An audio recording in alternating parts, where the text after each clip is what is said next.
লবণৰ শ্ৰেণী কাৰ্যকলাপ 2.13 বহুতো আমাৰ লবণৰ নাম দিয়া আছে এইবিলাকৰ সংকেতসমূহ আমাক লিখিবলৈ কৈছিলে মই ইয়াত দি দিছো পটাছিয়াম সালফেটক আমি কি ধৰণে বুজাও K2SO4 সোডিয়াম সালফেটক কেনেকৈ দিও Na2SO4 ক্যালসিয়াম সালফেটক CaSO4 মেগনেছিয়াম সালফেটক MgSO4 কপাৰ সালফেটক CuSO4 সোডিয়াম ক্লোৰাইডক NaCl সোডিয়াম নাইট্ৰেটক NaNO3 সোডিয়াম কাৰ্বনেটত Na2CO3 এমোনিয়াম ক্লোৰাইডক NH4Cl ৰে বুজোৱা হয় ইয়াৰ ভিতৰত কপাৰ সালফেট আৰু এমোনিয়াম ক্লোৰাইড হৈছে আম্লিক ধৰ্মী আৰু সোডিয়াম কাৰ্বনেট হৈছে ক্ষাৰকীয় লবণ আৰু বাকি সকলোবোৰ লবণ আমাৰ প্ৰথমা অৱস্থাত আছে অৰ্থাৎ pH ভ্যালুৰ মান কিমান হয় 7 হয় আমি যি লবণ খাও হেয়া হৈছে সোডিয়াম ক্লোৰাইড হাইড্ৰক্লোৰিক এসিড আৰু সোডিয়াম হাইড্ৰক্লোৰাইড লগ লাগি এই লবণটো গঠন হৈছে আমাৰ খোৱা লবণটো ৰাসায়নিক দ্ৰব্যৰ এবিধ কেঁচা সামগ্ৰী হিচাপে ব্যৱহাৰ কৰা হয় খোৱা লবণ অৰ্থাৎ সোডিয়াম ক্লোৰাইডৰ পৰা সোডিয়াম হাইড্ৰক্সাইড বেকিং সোডা কাপোৰ ধোৱা সোডা ব্লিচিং পাউডাৰ আৰু বহুতো নিত্য ব্যৱহৃত উৎপাদনৰ এবিধ গুৰুত্বপূৰ্ণ কেঁচা সামগ্ৰী হিচাপে ব্যৱহাৰ কৰা হয় এতিয়া যদি চাও সোডিয়াম হাইড্ৰক্সাইড উৎপন্ন কৰা পদ্ধতিটো কেনেকুৱা সোডিয়াম ক্লোৰাইডৰ এটা জলীয় দ্ৰৱৰ মাজেৰে যদি বিদ্যুৎ প্ৰবাহ কৰি দিয়া হয় ই বিয়োজিত হৈ সোডিয়াম হাইড্ৰক্সাইড উৎপন্ন কৰিব অৰ্থাৎ আমি বিক্ৰিয়াটো যদি চাও সোডিয়াম ক্লোৰাইড পানীৰ লগত মিহলাই দিছো আৰু তাত আমি বিদ্যুৎ প্ৰবাহ চালিত কৰি দিয়া লগে লগে আমাৰ কি উৎপন্ন হৈছে সোডিয়াম হাইড্ৰক্সাইড উৎপন্ন হৈছে ক্লোৰিন উৎপন্ন হৈছে আৰু হাইড্ৰোজেন গেছ উৎপন্ন হৈছে আৰু উৎপাদিত দ্ৰব্যৰ নাম অনুসৰি এই পদ্ধতিটো কোৱা হয় ক্লোৰো এলকালি পদ্ধতি বুলি ইয়াত সোডিয়াম হাইড্ৰক্সাইডৰ কি কাম আছে চোৱাচোন ধাতুৰ পৰা আমি গ্ৰীজ আঁতৰাবলৈ সাবুন আৰু অপমাৰ্জক কাগজ তৈয়াৰী কৃত্ৰিম আহৰ কাৰণে ব্যৱহাৰ কৰো আকৌ ক্লোৰিনক পানী পৰিশোধন সুইমিং পুল যেটো সাফা কৰিবলৈ ব্যৱহাৰ কৰো পিভিসি বীজাণুনাশক সিএফসি কীটনাশক এইবোৰ ক্ষেত্ৰত ব্যৱহাৰ কৰো আকৌ হাইড্ৰোজেন গেছ ইন্ধন কৃত্ৰিম মাখন ৰাসায়নিক সাৰৰ বাবে এমোনিয়া প্ৰস্তুত কৰিবৰ বাবে আমি ব্যৱহাৰ কৰো এতিয়া ব্লিচিং পাউডাৰলৈ আহিছো তোমালোকে ইতিমধ্যে জানিলা যে সোডিয়াম ক্লোৰাইডৰ জলীয় দ্ৰৱৰ দ্বাৰা বিদ্যুৎ বিশ্লেষণ ঘটালে আমাৰ কি উৎপন্ন হয় ক্লোৰিন উৎপন্ন হয় এই ক্লোৰিন গেছক এই ক্লোৰিনৰ সহায়ত আমাৰ মানে সাফা কৰো ক্লোৰিন গেছক ব্লিচিং পাউডাৰৰ পণ্য উৎপাদনৰ বাবে আমি ব্যৱহাৰ কৰো শুকান শিথিলতা চূণ যাক আমি CaOH2 সংকেতেৰে বুজাও হে শিথিলতা চূণৰ লগত ক্লোৰিনক যদি আমি ক্ৰিয়া কৰিবলৈ দিও তেতিয়া আমাৰ ব্লিচিং পাউডাৰ উৎপন্ন হয় ব্লিচিং পাউডাৰক CaOCl2 সংকেতেৰে আমি বুজাও আৰু এই ব্লিচিং পাউডাৰৰ ব্যৱহাৰ কি হয় যে বস্ত্ৰ উদ্যোগত কপাহী কাপোৰ আৰু লিনেন কাপোৰ বিৰঞ্জিত কৰিবলৈ কাগজ কলত মণ্ড বিৰঞ্জিত কৰিবলৈ আৰু ধুবি ঘৰত বা লণ্ডিত ধোৱা কাপোৰ বিৰঞ্জিত কৰিবলৈ ব্যৱহাৰ কৰা হয় অনেক ৰাসায়নিক উদ্যোগত জাৰক পদাৰ্থ হিচাপে খোৱা পানী বীজাণুমুক্ত কৰিবলৈ আমি ব্যৱহাৰ কৰো ইয়াৰ পাছত আহিছো বেকিং সোডা তোমালোকে কেক খাই ভাল পোৱা নহয় জানো বস্তুবোৰ আমি কোমল কৰিবৰ কাৰণে আমি কি ব্যৱহাৰ কৰো বেকিং সোডাটো ব্যৱহাৰ কৰো এতিয়া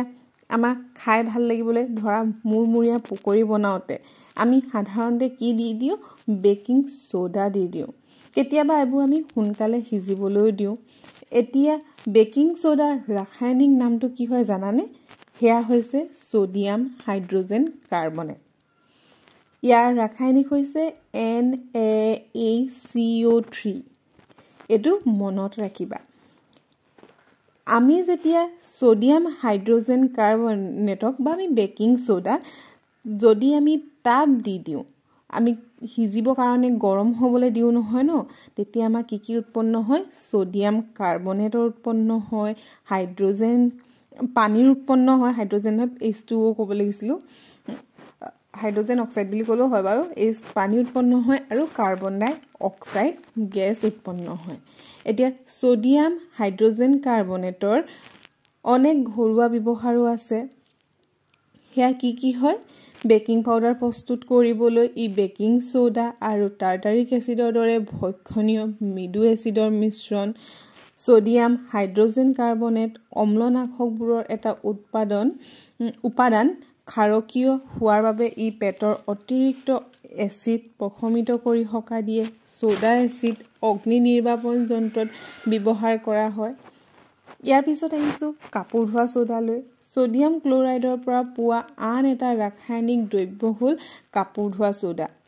সোডাৰ ৰাসায়নিক সংকেতটো আমি কেনেকৈ লিখো Na2CO3.10H2O এই যে ওপৰত আমি গম পালো বেকিং সোডা উত্তপ্ত কৰিলে সোডিয়াম কাৰ্বনেট পাব পাৰি এতিয়া সোডিয়াম কাৰ্বনেটক পুনঃস্ফটিকীকৰণ কৰিলে কাপোৰ ধোৱা সোডা পোৱা যায় সোডিয়াম কাৰ্বনেট আৰু সোডিয়াম হাইড্ৰজেন কাৰ্বনেটক বহুতো ঔদ্যোগিক প্ৰক্ৰিয়াত ব্যৱহৃত হোৱা ৰাসায়নিক দ্ৰব্য কাপোৰ ধোৱা সোডাৰ ব্যৱহাৰসমূহ হৈছে সোডিয়াম কাৰ্বনেট অৰ্থাৎ কাপোৰ ধোৱা সোডা কাঁচ সাবুন আৰু কাগজ উদ্যোগত ব্যৱহাৰ কৰা হয় বৰাক্সৰ দৰে সোডিয়াম যৌগৰ পণ্য উৎপাদনত ইয়াক ব্যৱহাৰ কৰা হয় সোডিয়াম কাৰ্বনেটৰ ঘৰুৱা সাফাই কামতো ব্যৱহাৰ কৰিব পাৰি পানীৰ স্থায়ী কঠিনতা দূৰ কৰিবলৈ ইয়াক ব্যৱহাৰ কৰা হয় লৱণৰ স্ফটিকবোৰ প্ৰকৃততে শুকান হয় জানো এতিয়া চোৱা কপাৰ সালফেটৰ স্ফটিকবোৰ দেখাত আমি শুকান দেখিলেও তাত স্ফটিকাবদ্ধ জল থাকে তাত পানী সোমাই থাকে যেতিয়া আমি তাপ দিও এই পানী আঁতৰি পৰে আৰু লৱণটো বৰণহীন হৈ পৰে যদি তোমালোকে সেই স্ফটিকবোৰত পানী দি আকৌ তিয়াই দিয়া তেতিয়া দেখিবা যে স্ফটিকবোৰৰ ৰং পুনৰ নীলা হৈ গৈছে স্ফটিকাবদ্ধ জল হল লৱণ এটাৰ সংকেত এককত থকা নিৰ্দিষ্ট সংখ্যক পানীৰ অণু কপাৰ সালফেট এটা সংকেত এককত 5টা পানীৰ অণু থাকে জলযুক্ত কপাৰ সালফেটৰ ৰাসায়নিক সংকেত হল CuSO4.5H2O স্ফটিকাবদ্ধ জল থকা অন্য এটা লৱণ হৈছে জিপসাম ইয়াক স্ফটিকাবদ্ধ জল হিচাপে দুটা পানীৰ অণু থাকে ইয়াৰ সংকেত হৈছে CaSO4.2H2O জিপসামক যদি 373 কেলভিন উষ্ণতাত উত্তপ্ত কৰি দিওঁ তেতিয়া ই পানীৰ অণু হেৰুৱাই কেলছিয়াম সালফেট হেমিহাইড্ৰেটলৈ পৰিণত হ'ব